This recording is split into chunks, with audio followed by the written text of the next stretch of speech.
Ladies and gentlemen, esteemed guests and fellow changemakers, it's an honor to welcome a visionary leader to the stage who has dedicated his life to shaping the future and inspiring positive transformation. Today, we are privileged to have Ralf Toenjes, a true trailblazer, as our keynote speaker at the Changemaker20 Summit. With a remarkable journey marked by innovation, social impact, and relentless pursuit of change, Ralf Toenjes stands as a beacon of inspiration for all. How he will be sharing that how he started his social innovation model and which has really helped the people to change their lives.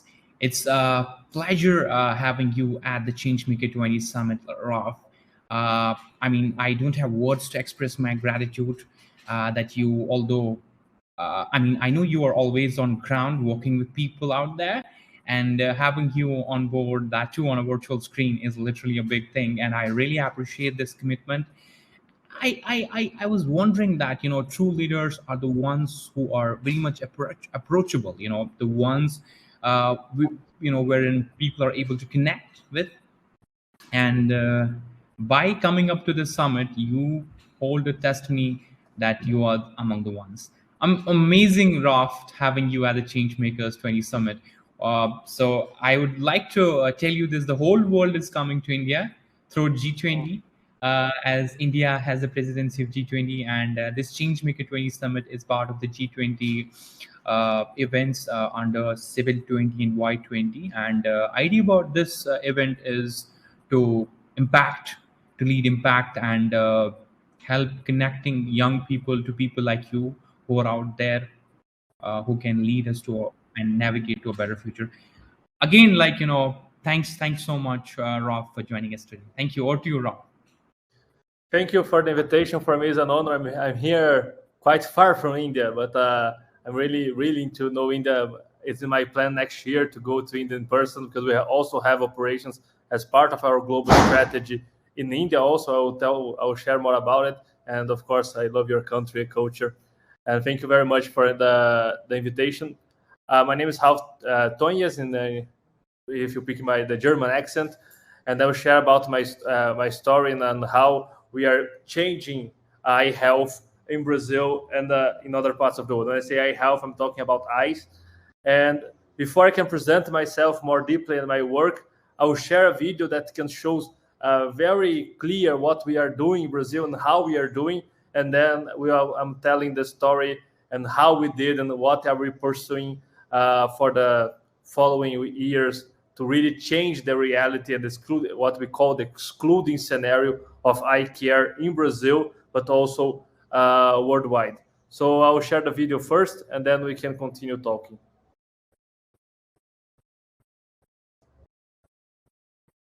It's in Portuguese, but with English subtitles.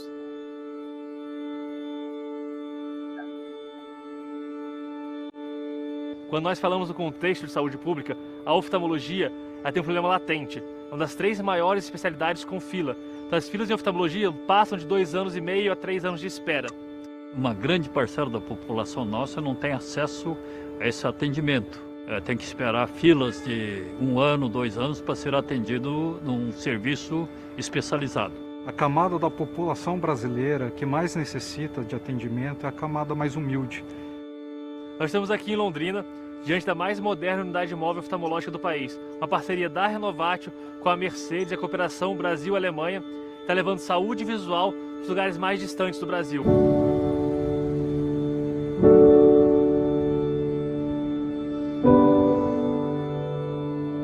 Todo o processo que nós estamos realizando aqui tem o intuito de reduzir essa fila, poder gerar mais acesso para a população com relação a consultas oftalmológicas.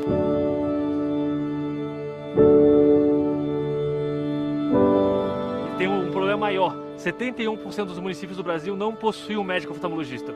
O paciente tem que sair do interior e buscar um centro de referência. Com o modelo de unidade móvel, a gente consegue levar a solução completa para a cidade do paciente, fazendo um diagnóstico no local e trazendo a solução para aquele paciente. É difícil pessoas dos bairros periféricos irem para um centro de atendimento, além de dificuldade de agendar consulta, nessa casa a gente vai de encontro às pessoas que estão precisando. Quando eu fico meio longe das coisas, não tá para me ver direito as coisas para mim copiar, para fazer. Eu tento repetir a mesma coisa, não tá dando. E daí eu chego mais perto para ver e daí dá. 22,9% da evasão escolar das crianças, elas saem da escola por conta da visão. Então são crianças que não estão enxergando, elas acabam desistindo da escola, parando os estudos porque elas não enxergam. E é uma coisa que é fácil de resolver, que é só a gente dar um óculos para a criança e a gente consegue resolver mais de 90% dessas crianças. Desde os 5 anos ele teve, dificuldade. Começou a ir para a escola, daí de lá eles me ajudaram com um exame, Essas crianças, elas tinham a visão menor que 20%, mais ou menos, pelo que a gente mediu, e elas vieram aqui hoje para fazer uma consulta. Mais de 90% dessas crianças acabaram que tinha ou alguma doença, ou precisava de óculos realmente, e a gente conseguiu dar o óculos hoje. A professora dele ligou para mim e me chamou falando que queria conversar comigo. Cheguei lá, daí ela me deu um papelzinho falando que ia atender, que ele tinha uma consulta. Eu achei que era só uma consulta. E hoje uma das crianças que chamou muito a nossa atenção foi o Denner, que ele é um menino que ele tem 10 graus de miopia. Isso quer dizer que ele não enxerga nada, ele enxerga assim aproximadamente 10 centímetros, tudo para frente de 10 centímetros é embaçado. Então aqui a criança não sai com problema, ela sai com uma solução. Porque ela vem, ela faz a consulta, ela recebe a receita do óculos, mas ela já pega o óculos, ela vai para casa com o óculos. Ela vai embora com uma solução.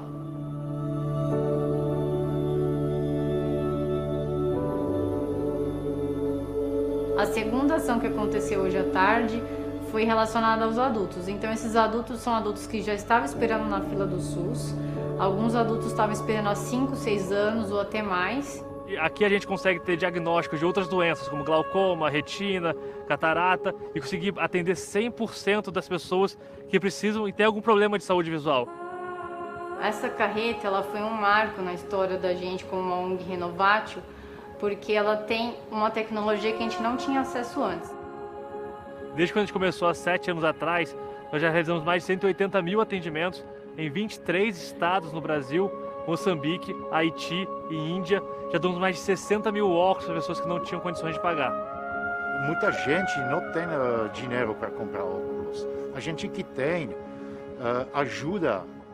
Na minha opinião, se a gente receber a primeira vez óculos, muda muito, porque você veja felicidade na hora que ele põe no rosto e veja coisas que antes não vi.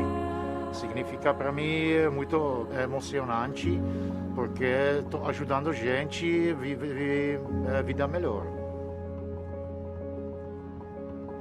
Quando a moça chegou e entregou o óculos, daí assim que nós saímos de lá, ele parou, ficou olhando assim pra mim. Eu falei, vamos, filho. Nossa, mãe, a senhora é pretinha, Porque não enxergava, Eu não sabia nem que era ela. Esse dia não tem como, esquecer, porque eu parei assim, eu comecei a chorar,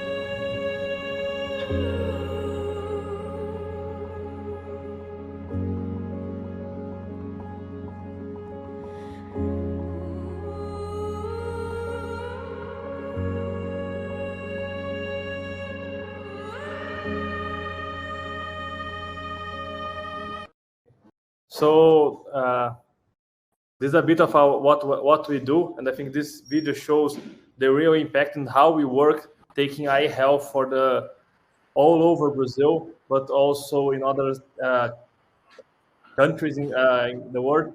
And I will share my screen that I have to tell about this story and what we are doing, how we build this. I started this project while I was in university 10 years ago. This is my job today. And today we are the largest social eye care organization in Latin America. We have 300 people, 100 doctors, and we are doing something different to change this reality. Let me share. Wait. I don't know if it's gonna work, but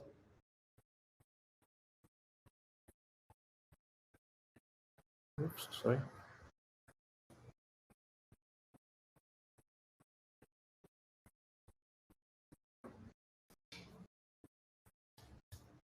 Can you see my screen?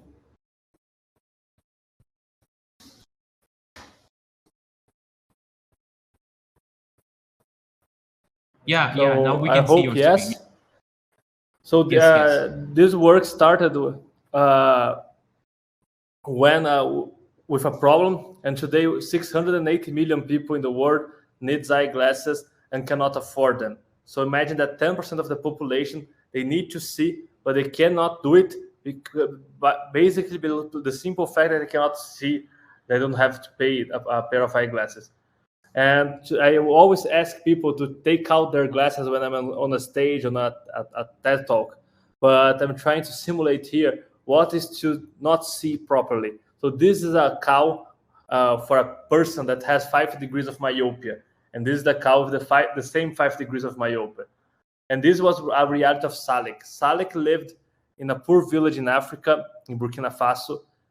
And for him, seeing, he say that in his village, he has 6 months that he could plant and he could have the crops, and then after the 6 months, he had to make a storage of food for 3 months, and they have the dry period, and then they have 3 months in his village that he has hunger. And for him, having a pair of glasses, we met him in Burkina Faso, means to have more productivity, to plant better, to crop more food, and to store more food. And so when he put his first pair of eyeglasses at the age of almost 80, he was saying that now with this I can work properly. And he had never knew what a pair of eyeglasses mean, the technology of more than 400 years, and he didn't even knew that this exists. And this is the reality of some countries, of some regions that we work on. And how this all started. So this started with a change maker. It's Martin Alfmuth. Martin Alfmuth is an inventor. He is a German person that was a professor in the school. And once he came with the design, the situation that 10% of the world population cannot see properly, simply because of the fact they cannot afford a pair of eyeglasses. So he started to understand. He said, this is a physician problem, and I can't solve this problem. So he developed a machine that with 3 simple materials, spring steel wire, you can bend locally. Put the plastic where you touch your body, and then you clip handmade lenses for mostly all the degrees. And then with a simple pair of glasses, you can make this a screening. And with the cost of $1, the cost of material, you can produce a high quality, locally produced glasses. So, and then he took this technology to several countries in the world. So here in the Americas, we have Mexico, Brazil, Bolivia, Paraguay, and also other countries already, Paraguay, Colombia. We are in Africa. We are in India. We have a very huge operation in India in 2 states. I think it's Odisha and another state that I don't remember the correct name, also Nepal. And we are expanding, and we already reached the 2 million people all over the world. But this is the technology that he developed, and how this connects to my reality. How you go out from Malawi in Africa to the reality of Brazil. So I can tell that I'm a privileged person. I studied in 3 of the major schools in Brazil. I did 3 bachelors at the same time. So I did business, economy, and law. So I always tell that in 2015, my mother had to watch my 3 graduations. And I could study in the best schools in my country because I have scholarship and sponsor from a lot of different foundations, because I couldn't afford the education that I received. And then I decided to change, to use this education to the greater good. So I founded in my university a student organization that is also very strong in India, which is called the Nactus. And Nactus is a student organization that builds teams in universities. And these teams has to work for the social impact. So I found this in my university in Brazil, and then I won a prize to go to the Nactus World Cup that in 2013, exactly 10 years ago, was held in Mexico. And then I found a technology, and I heard Martin's story that he developed a technology for addressing this issue. And I started to understand, okay, maybe this is only an issue in Africa. Maybe only Africa lacks eyeglasses. So, but when I came back to Brazil, I started to study and understand this problem. And then when we looked to the data, we saw that it's not a problem of Africa. Actually, the problem of vision is a problem worldwide, and also a huge problem in Brazil.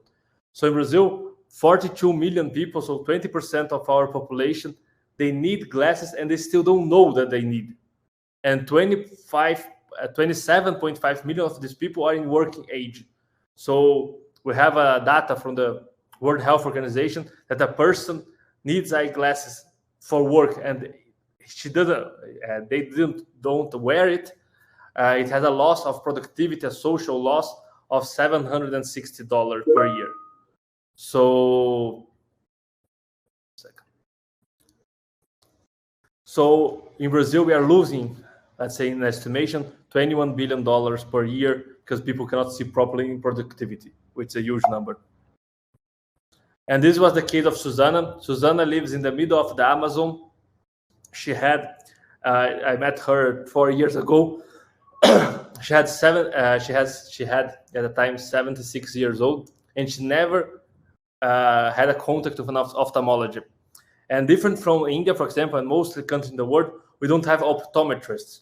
So only ophthalmologists, which make a school medicine course, they can prescribe glasses. So we met her. Susanna had 76 years old, 15 children, 56 grandchildren, and a lot of great-grandchildren. And we were able to make her sue for the first time after 12 years. And she said, okay, I couldn't see before, and now we are bringing vision back. And she is the matriarcha, the mother of this huge family. And she said that she was incapable to help support the family for the last 12 years because she couldn't see properly. And actually, it was only a pair of eyeglasses. And also in Brazil, 22.9% of the school dropout rate, so kids that leave schools, are due to lack of glasses. So we say a lot in our country that we need to change education. We need to make education better for everyone. But if you have a kid that's sitting on the back of the classroom, and this kid cannot see, you can have the best computer, the best technology, the kid won't learn. 8% of the learning is through vision, is through the eyes. And Brazil has the third largest school dropout rate among the 100 countries with the highest HDI. And this was the case of Thalia. Thalia also lives in a community in Brazil. She said that she had a dream to study medicine, but she has 6 degrees of myopia with 15 years old. And she couldn't study, and she was having bad grades, but she basically didn't know that she couldn't see properly. And to help, as I told you, Brazil doesn't have optometrists in our reality. So 71% of our cities doesn't have an ophthalmologist. So 7 in each 10 cities in Brazil, we don't have any condition that the person can have access to an eye care, a simple refraction. So what we did, we built mobile units. So we have truck buses. We saw the truck in the video, that we can travel all over Brazil, bringing eye health and also the glasses to people in need. And we also did this outside Brazil, Haiti, India, Mozambique, Paraguay. And basically, with this team, we have a team of today of 300 full-time employees that are paid by Renovatio, and we can discuss this a bit later. That we think that we are a non-profit organization, but we operate less like as a social business, a normal company. We aim to have surplus. We aim that our employees receive market salaries. So since we started, we already made almost 500,000 screenings, 150,000 eye exams. We donated more than 100,000 glasses in 25 states of Brazil and also abroad. And this gave me some recognition. I was elected to Forbes Under 30, a global influential leader by AACSB, which is an organization for management and business administration universities. I was a social entrepreneur of the year in Brazil by Schwab Foundation. I'm the National Youth Counselor for Health in the Brazilian federal government. I received the recognition of the United Nations as one of the 17 young leaders, and also was the leader of the year by Estudar Foundation, which is a big foundation here in Brazil. All this is that, and this is a way that we can, how we grow and how we bring impact to other people.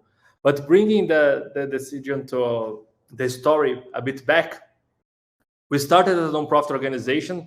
We received the donations from big corporations. We have Bank of America, Santander, United Health Group that donate and make us possible to make this outreach and these campaigns all over the country. But in 2016, we had one of our presidents was impeached. We had received an impeachment, so she had to leave the country when we have a very good political crisis. And at this moment, our donations dropped 70%. So we started to understand that how we should work only as a non-profit organization that depends on donations from other organizations or other foundations or other corporations, or how we should think ourselves as a group, as an entity. So we started to understand that I made a rough calculation, and to solve the problem of eye care in Brazil, I would need something around $50 million. This is important because I didn't know that it was not translated. And then I went to study, and then in the US, where the non-profit world is much bigger than in Brazil, it's 3% of their GDP, which is the biggest in the world. Only 144 organizations reached $50 million in revenue, and by the other side, 46,000 for-profit companies. So we understand that we should think, of course, with the social impact as a non-profit, but also think as a for-profit organization that has to be sustainable. Then we start to develop some social business inside our structure to deal with this problem and understand how we could actually grow even bigger. We started with a social business in the eyeglass sector, where we have two glasses. So we sell glasses for 79 reais, which is more or less $15. This is for every degree, which in Brazil is very cheap, considering our market and our tax structure. And also we have another line that for every glasses we sell, we donate up to 14, and is sustainable when we have more or less a 20% margin. And we also do this, we started to open optical shops in some areas of Brazil. And we also go to big companies to screen their employees, making the eye exams, and donate the glasses. And then we understand that we should be in the middle of the traditional non-profit sector and also the normal business, and also to bring something that's self-sustainable. And we started with the glasses business because it was where, and we know more about the sector and the topic. And then we went to the Silicon Valley with several people in Brazil, leaders. For example, this in the left side is one of the most famous entrepreneurs in the country. And then he was challenging me that even if I open 1,000 shops all over Brazil, which is the biggest optical chain in Brazil has 1,000 shops, I still wouldn't solve the problem that I was trying to solve, which is the eye care industry, the eye care problem. And we start to understand how we could do it, and how we could actually approach this problem, and how we should sell, and why we're saying vision health. So basically, vision health reached 8 of the 17 global goals, the SDGs. Poverty, hunger, of course, the health, quality of education, even gender. For example, women are 12% more likely to have vision loss than men. Inequality, and really also in cars accidents in community and sustainable communities.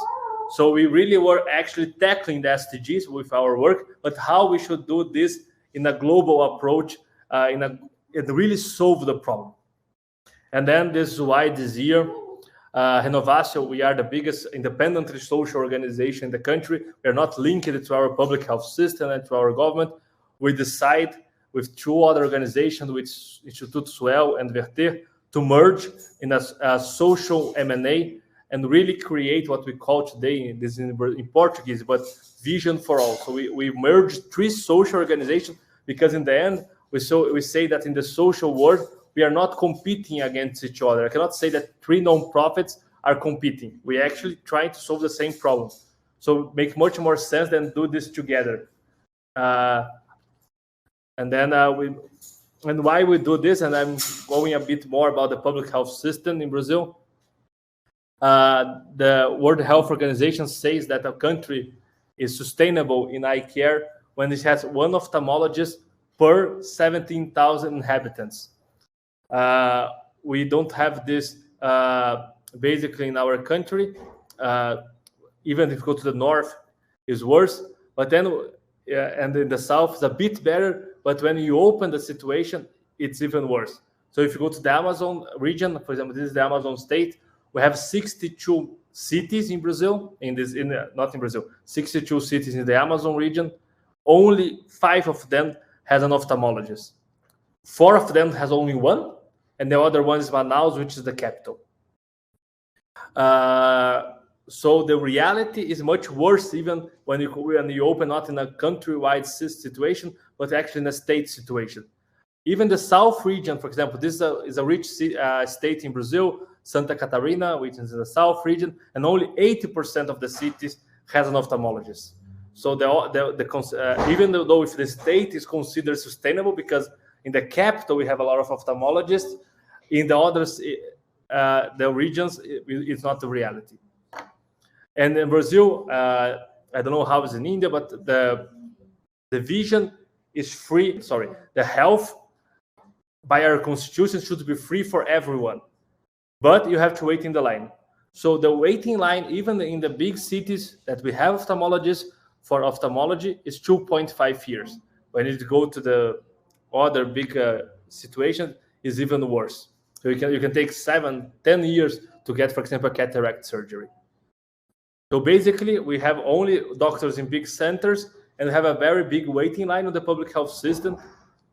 And then we decided to create a model that we integrated the public health system and really the government system to our solution. And we are actually now managing and making a pilot to really run the public health system for ophthalmologists in a organized way. I will jump some data so we can have more time. And basically what we understood in this process is that 84% of the people, they have only refractive errors problems. So they basically need glasses, and 16 people need surgeries.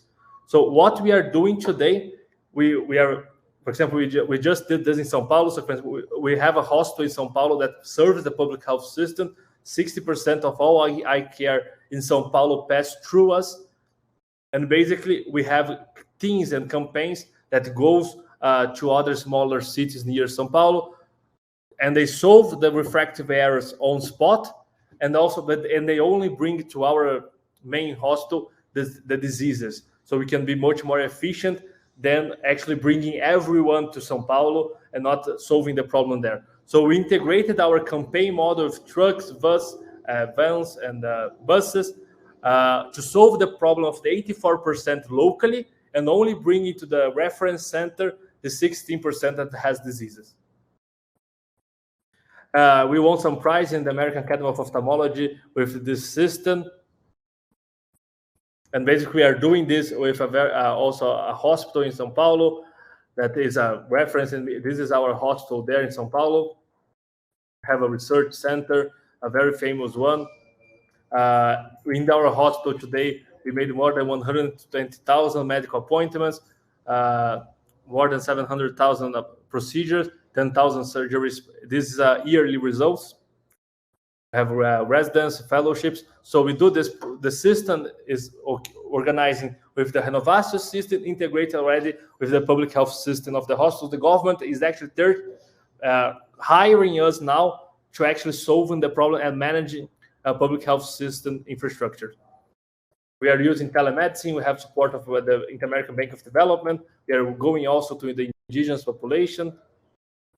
The third part of this alliance that I told before and we go to schools, and we do the screens also in communities, in favelas, in slums, but we also are screening all the kids. So in São Paulo, starting in November, we are going to screen all the kids in the public health, public education system the next year. So it's for 124,000 kids, and also integrate. We solve in the school the problem, and we only bring into the reference center. It's a cost structure. The kids that will have a really disease. And this is what we are building together in this alliance, and really trying to build a solution that can be replicated in Brazil, but also in other countries in the world, but really integrating our efforts with the government to bring a solution for the public health system. Today, we started in São Paulo with 123,000 patients. This is the number of last year. And if you consider Brazil, 250,000 patients, more than 1 million procedures. And if you consider Latin America, more than 350,000 patients. We are today the largest social eye care organization in Latin America. And we are building a solution that we dream to replicate this all over the world. And let's come back to the... I think I still... Stop sharing. I don't know if I was too fast or in the model. Sometimes it lacks some words also in the English system, because I usually done these lectures in Portuguese. But I hope you could understand a bit what we are trying to build in Brazil. And ideally, we are young, and we want to expand our solution for the rest of the world. Thank you. Amazing, really. This was, I literally had like tears in my eyes when I was seeing a lot of people being taken up, holding their hands, and Ralf, please accept my applause. I have had I know you for a couple of years now, followed your work and all, and but then this was for the first time I felt like come on, this is something which is out there, which has literally like touched people's lives, and it's really shaped them, and I congratulate you for taking up this opportunity. And it defines your character now, and I guess our audience will have a lot to take from your session. And amazing, and I completely agree, that what you were saying, that there is far better like consensus which we need to generate among young people. So it cannot be Ralf getting into multiple things. So Ralf has chosen a particular problem. Okay, he's working to mediate a particular problem. So we need more young people taking up multiple problems which are out there, so which are prevalent there. But when it comes to giving wisdom to people, you're out there. Your work holds great wisdom, and it is out there to deliver a lot more. I guess the potential to reshape the things. Amazing, Ralf. It was really great to have you at the Changemaker20 Summit, and at Changemaker20 Summit, we continue to acknowledge change makers like you, who have really worked and are shaping this world for a better future. Thanks so much for taking your time and being part of our summit. Thanks, Ralf. Again, please accept my gratitude for being with us today. Thank you very much. And I completely agree. I couldn't agree more with what you say. So I myself, as an entrepreneur and social entrepreneur, I chose eye care.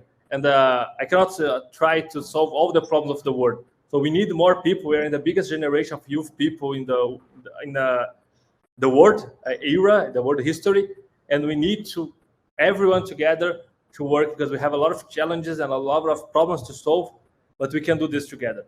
So I choose one, and I think that everyone has a problem that tackles itself, and you can do this, of course, in your community, in your city, your neighbor. But if everyone does something, I did this in a bit bigger level. We started as a very slow.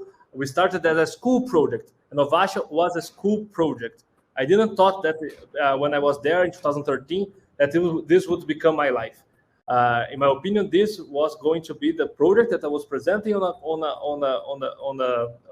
an actors, and okay.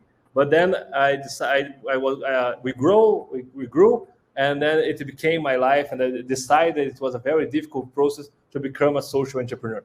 But you can do this not not everyone wants to be a social entrepreneur, but you can do little changes on your community on our daily basis and work towards a better future. So we have the SDGs. We have a very challenging moment until 2013 to reach these goals. The pandemic didn't help at all. So we always say that 2020 to 2013 was a decade of action. So we were planning before to take action on this decade. And we had a pandemic that slowed us down and actually brought us back on the first 2 years of the decade. So we really need to hold hands and work together to reach actually these challenging goals that are very important to our society. Thank you very much for the invitation to be able to share a bit my story. I tell you this thing, Ralf, honestly, like, you were able to create that inspiring environment, I mean, I saw it, like, I could felt it, like, we could feel it, like, I mean, I would honestly say it, like, I felt it that I was breathing on the ground, okay, wherein your team, you had worked with people which really had changed their lives. So it is really meaningful for somebody, like, who's not able to see, and you're providing them the sight, that is amazing. And I guess, Changemaker20 Summit or in other like summits which happen across the globe are there out for you. And again, pleasure having you at the summit. Let's catch up maybe next time, sometime, and please keep inspiring us. Thank you so much, Ralf. Bye-bye. Thank you. Bye bye.